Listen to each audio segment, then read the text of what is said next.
হযরত আবু মাসউদ রাদিয়াল্লাহু তাআলা আনহু থেকে বর্ণিত।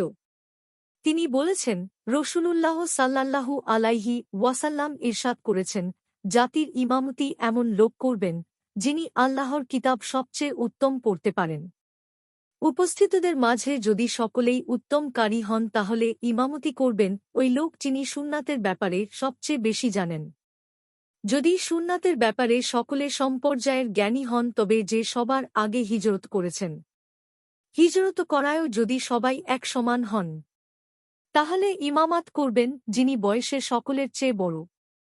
আর কোনো লোক অন্য লোকের ক্ষমতাসীন এলাকায় গিয়ে ইমামতি করবে না এবং কেউ কোনো বাড়ি গিয়ে যেন অনুমতি ছাড়া বাড়িওয়ালার আসনে না বসে। মুসলিমের অন্য এক বর্ণনায় রয়েছে, আর কোনো লোক অন্য লোকের গৃহে গিয়ে অনুমতি ব্যতীত ইমামতি করবে না।